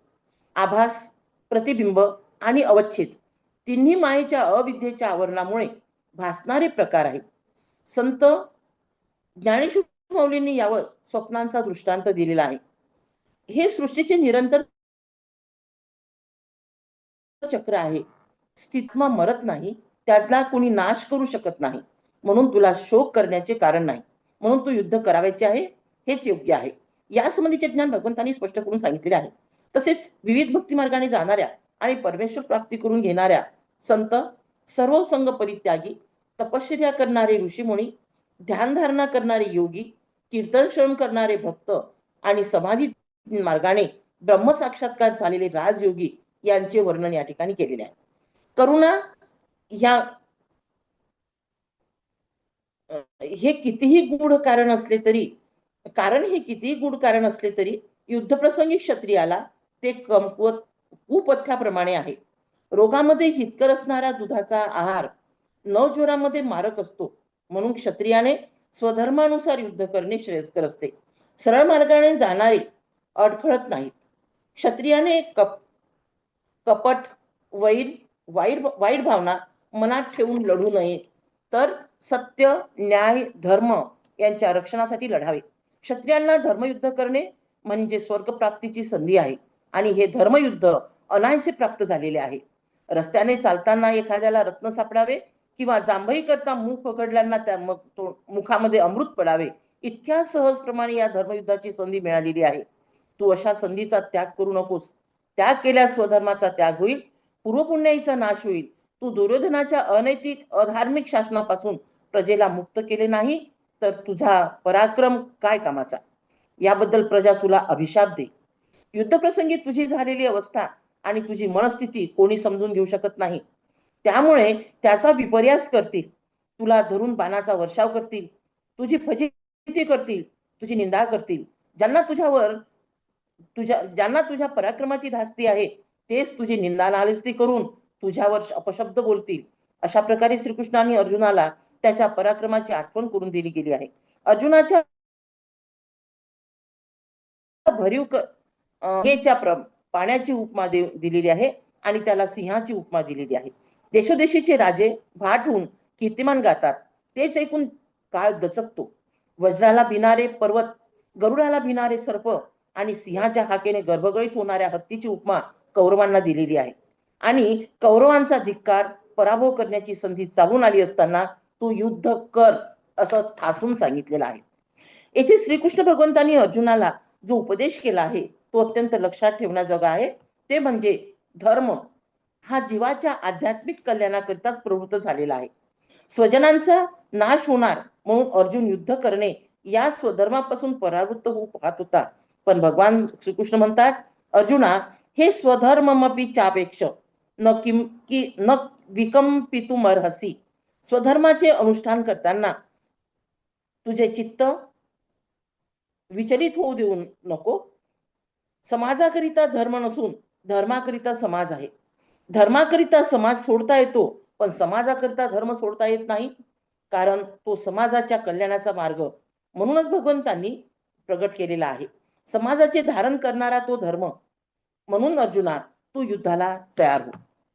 या ठिकाणी आपल्याला श्रीकृष्णाच्या वक्तेपणाचे 3 गुण दिसून येतात.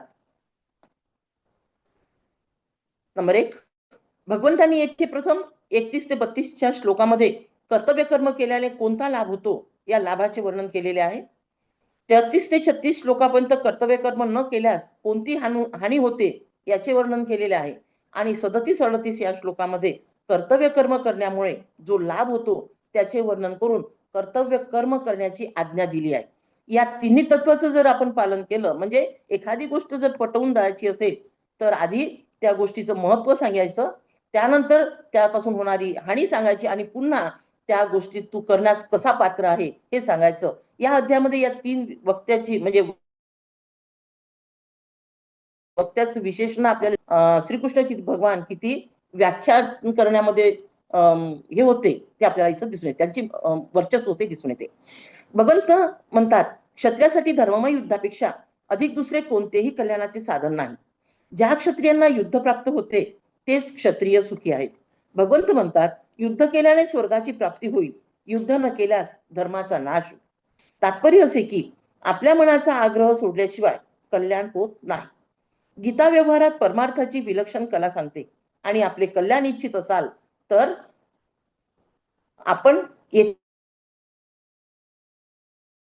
आहात, ज्या मताला मानताला मानत आहात, ज्या धर्म, संप्रदाय, वर्ण, आश्रम इत्यादी मानतात त्यालाच मानून गीतेनुसार आचरण कराल तर कल्याण होईल. सिद्धी असिद्धीत सम राहून निष्काम भावपूर्वक कर्तव्य कर्म करणे हेच गीतेनुसार व्यवहार करणे आहे. 39 श्लोकापासून कर्मयोगाला सुरुवात झाली. कर्मयोगाने आरंभिलेल्या कर्माचा नाश होत नाही तर त्यात दोषही उत्पन्न होत नाही. काय म्हटलेलं आहे? कर्मयोग बुद्धीने आरंभिलेल्या कर्माचा नाश होत नाही तर त्यात दोषही उत्पन्न होत नाही.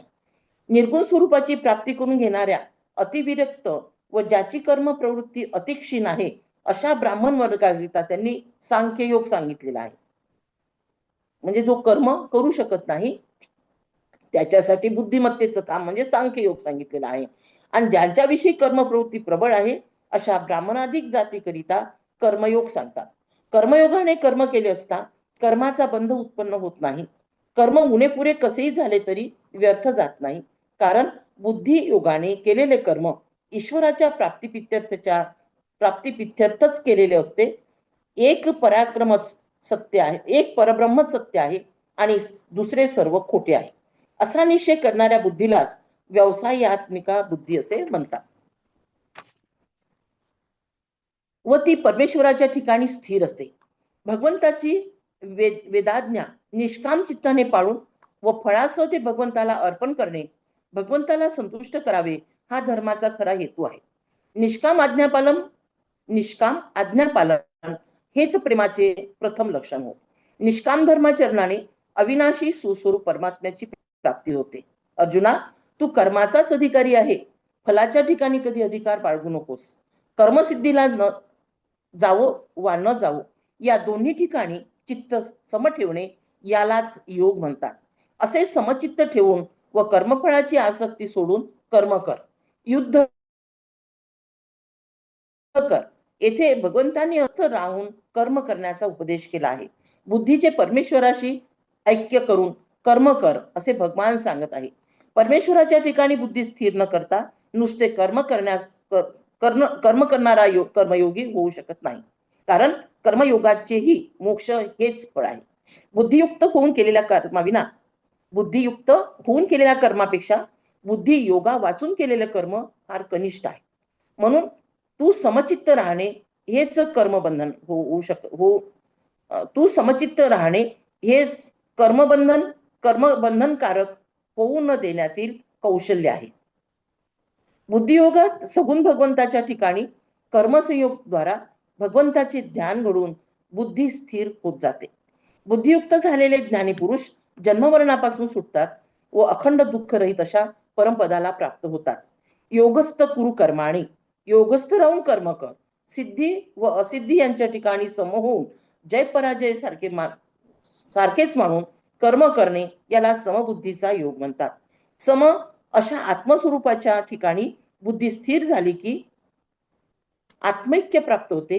अखंड निश्चल अशा आत्मतत्वाच्या ठिकाणी बुद्धी स्थिर करून कर्म केले असता बुद्धीही स्थिर होते व खऱ्या दुःख व सुख दुःख लाभालाभ सम होतात. यावर अर्जुनाने भगवंतांना असा प्रश्न केला की स्थितप्रज्ञ पुरुषाची भाषा कोणती? असा स्थितप्रज्ञ पुरुष काय बोलतो, कसा बसतो आणि कसा चालतो, तो कसा ओळखावा, याची चिन्हे कोणती, त्याचे स्वरूप कसे असते? यावर भगवंत म्हणतात, जो पुरुष आपल्या अंतःकरणातील संपूर्ण विषय सुखांची वासना सोडून देतो आणि आपल्या आत्मसुखाच्या ठिकाणी चित्त स्थिर करण्यात आनंद मानतो, तो स्थितप्रज्ञ होय. विषय भोगाच्या वेळी सुद्धा त्याचे चित्त भगवंत भक्तीनेच भरलेले असते. विषय तो त्यांचा झाला नारायण असे तुकाराम महाराज म्हणतात. त्यांच्या इंद्रियाचा व मनाचा विषय भगवंतच झालेला असतो.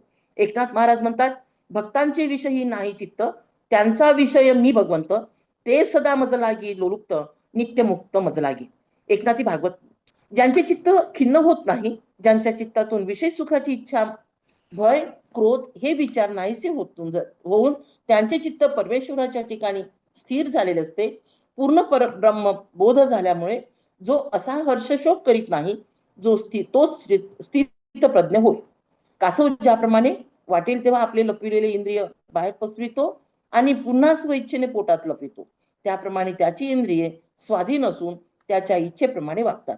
स्थितप्रज्ञ पुरुषाचे कोठेही प्रेम नसते व आत्मा परमप्रेम स्वरूप असल्यामुळे व सगुण भगवान आत्मस्वरूप असल्यामुळेच त्याचे प्रेम ज्ञानाला असते.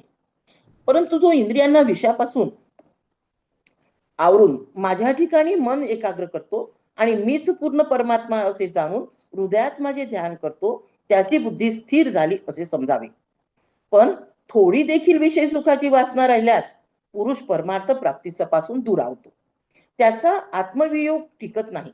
विषय सुखाची गोडी ही जोपर्यंत विषय खरे वाटतात तोपर्यंत नाही होणे शक्य नाही व पतनही चुकत नाही. आत्मविवेकाने विषयांचे अस्तित्व खरे नसून काल्पनिक आहे हेच अंतःकरणात बांधले पाहिजे. ज्यांनी आपली इंद्रिये व मन स्वाधीन करून बुद्धीने परब्रह्म जाणले, त्या पुरुषाला परब्रह्माची शक्ती व तिचा नामरूप कर्म या रूपाने झालेला आविष्कार हे सर्व पूर्ण ब्रह्मस्वरूपच आहे असा अनुभव येतो. व परमेश्वर स्वरूपी ज्याची बुद्धी स्थिर झाली त्याला सच्चिदानंद परमेश्वरा वाचून कोणतीही जड विनाशी वस्तू दिसत नाही. मात्र ज्याला परमेश्वराचे व त्याच्या स्वरूपाचे ज्ञान नाही, तोच सच्चिदानंद परमेश्वराला विसरून जड विनाशी दुःखरूप अशा जड वस्तू पाहत. ज्याप्रमाणे पृथ्वीवरील पाण्याचे समस्त ओघ समुद्राला जाऊन मिळतात, त्याप्रमाणे त्या पुरुषांच्या निरनिराळ्या सुखाच्या वासना त्यांच्या आत्मस्वरूपाच्या ठिकाणी मिळाल्या तर त्याला परमशांती प्राप्त होते. आणि अशा प्रकारे आत्मज्ञानाने समाधान पावलेल्या व जो आत्मसुखाने पुष्ट झाला आहे असा पुरुष स्थितप्रज्ञच हो. जो सर्व विषय सुखांना सोडून देऊन ममता व अहंता यांनी रहित होऊन राहतो त्यालाच परमशक्ती प्राप्त होते. अशा स्थितीला ब्रह्मस्थिती म्हणतात आणि ती प्राप्त झाली असता कधीही मोह उत्पन्न होत नाही. त्या ब्रह्मस्थितीत राहिलेला पुरुष मरणाच्या भयंकर दुःखकाली देखील ब्रह्मस्वरूपच राहतो. आणि अशा प्रकारे श्रीकृष्णाने अर्जुनाला शेवटी कर्मयोगाबरोबरच आत्मतत्व पटवून देण्याचा प्रयत्न केला आणि म्हणून या दुसऱ्या अध्यायाचं नाव सांख्ययोग असं ठेवण्यात आलेलं आहे. जय कृष्ण. छान ताई, खूप छान. आज सर्वांनीच खूप सुंदर सांगितलंय. थोडा प्रयत्न हो. आता अजून एक गोष्ट म्हणजे आपण ह्याच विषयावर म्हणजे अध्याय दुसऱ्यावर अभय दादा आपले शनिवारी बोलणार आहेत. त्यांच्या पद्धतीने ते सांगणार आहेत पूर्ण अध्याय दुसरा. तर आपण सगळ्यांनी शनिवारी सुद्धा आवर्जून 3 वाजता जॉईन करा, जेणेकरून की त्यांचं पूर्ण आपल्याला विवेचन ऐकायला मिळेल. धन्यवाद. हा. आणि गेल्या वर्षीचे जे काही आपण समग्र अध्याय 2 वर काढले होते, पूर्ण समग्र विवेचन होतं, ते सुद्धा मी ग्रुपवर टाकलेलं आहे. नक्की पहा सर्वांनी. त्याच्यामध्ये ज्ञानेश्वरीचा सुद्धा उल्लेख आलेला आहे. म्हणजे आपण ज्ञानेश्वरी आणि गीतामध्ये साधक संजीवनीमध्ये जे काही सांगितलेलं आहे ते वेगळ्या पद्धतीने आपल्याला अभ्यासायला मिळू शकतं. ओके, आपण इथे थांबूयात आता शेवटची प्रार्थना घेऊन. आज बराच वेळ झालेला आहे. योगेश सच्चिदानंद वासुदेवं व्रजप्रियं धर्म संस्थापकं वीरं कृष्णं वंदे जगद्गुरुं. श्रीकृष्णं वंदे जगद्गुरुं. जय श्रीकृष्ण. जय श्री कृष्ण सर्वांना. उद्या सगळ्याजणी 2-2 ते 3 मिनिटं बोलणार आहेत प्रत्येक जण प्रत्येक श्लोकावर. तयारी छान करा. ऑल द बेस्ट सर्वांना. चालेल. ओके. तुमच्यामुळे सगळं शक्य होते ताई. तुमच्यामुळे सगळं शक्य होते. आता Thank नाही, आम्हाला काही शक्य नसं झालं. हीच या ईश्वराची हे कदाचित हे कृष्णाची असणार गोडी आहे. तुमच्यामुळे मी लागली आम्हाला. मी निमित्त आहे त्याच्यामध्ये, बस हो बाकी. हो. हा. हा. चालेल. त्यामुळे गोडी लागली आम्हाला याची, नाहीतर काही कुठं आणि काही. खरंच सांगू तर सांख्ययोग सगळं कठीण वाटत होता, पण आता इथे निदान थोडा थोडा समजायला लागलाय. हा समजत ताई नाही तुम्ही तो, ताई समजत तुम्ही नाहीच तो. निमित्त नाही, तुम्ही श्रीकृष्ण आहेत. नाही नाही ताई, एवढी मोठी उपमा नकोय हे. असू द्या काय होत नाही. तुमच्यामधलीच मी एक तुम्ही आहे. सगळं सांगताय ना नाही. सारखं काय काय नवीन नवीन. भगवंताला तर आपण पूर्ण समजू शकत नाही, हो कधीच समजू शकत